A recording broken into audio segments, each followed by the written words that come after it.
भाई आपके लोहे का वजन 30 किलो हो गया और 30 रुपए के हिसाब से 900 रुपए हो गए।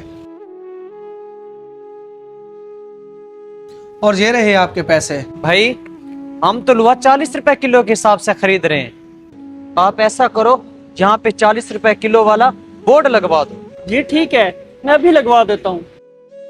वो तो आपके भाई की दुकान है ना, वो तो लोहा 40 रुपए किलो खरीद रहा है और आप 30 रुपए क्यों? जनाब वो सिर्फ मुझे नीचा दिखाने के लिए ऐसे बोल रहा है। आप मेरा यकीन करें, 32 रुपए किलो लोहा आगे सेल होता है।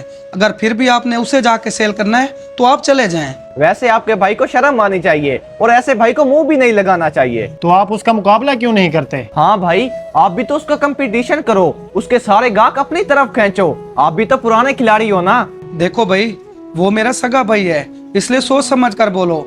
मैं मानता हूँ कि हम दोनों के दरमियान लड़ाई है, लेकिन इसका ये मतलब नहीं कि मैं अपने भाई के बारे में बुरा सुनूं।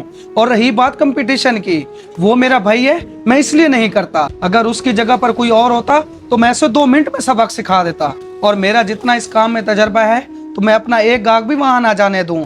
इसलिए अपनों से हार जाना ही बेहतर है।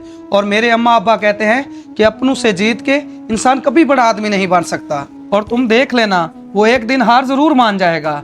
लेकिन भाई, हमें जहाँ से फायदा मिलेगा हम तो वहां जाएंगे। शर्जील अपना सामान उठा, हम उसके पास चलते हैं। सलाम भाई, कैसे हो आप? क्या बात है भाई, आज बड़े भाई की याद कैसे आ गई? कोई मसला बन गया है क्या? अरे भाई क्या बताऊं आपको, दुकान पे काम बिल्कुल नहीं है और दुकानदारी दिन ब दिन खत्म होती जा रही है। और नौबत यहाँ तक आ पहुंची, दुकान बिल्कुल बंद करना पड़ी। और अब आप ही बताएं, उस दुकान को कैसे चलाया जाए? आपका तो इस काम में बहुत तजर्बा है और मैं भी काम करने में कोई कसर नहीं छोड़ता। अरे कमी तुम में ही है, तुमने कहाँ अच्छा किया। तुम तो सिर्फ मुझ पर ही ध्यान देते हो कि मैं कितना कमा रहा हूँ, मेरे पास कौन सा गाहक आ रहा है और वो क्या सामान लेकर आ रहा है। अगर इतना ध्यान तुम खुद पर देते तो तुम भी अच्छा खासा कमाते। भाई अगर आप बुरा ना मनाए तो गलती आपकी भी है। आप मेरी पीठ पीछे कितनी बुराइयां करते थे और वो लोग मुझे आकर सब कुछ बताते थे। अरे भाई ऐसी बात नहीं है, मैं सेठ साहब को काफी अरसे से जानता हूँ। इन्होंने आपके बारे में कभी कुछ नहीं कहा।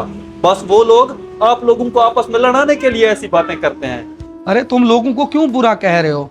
लोगों का तो काम ही लड़ाना है। हमारे अंदर की सोच अच्छी होनी चाहिए। जब हम घर के झगड़े बाहर निकालेंगे तो लोग बातें करेंगे, फिर हमारा तमाशा तो बनेगा। क्योंकि लोग कभी भी भाइयों को एक करने की कोशिश नहीं करते, बल्कि भड़काने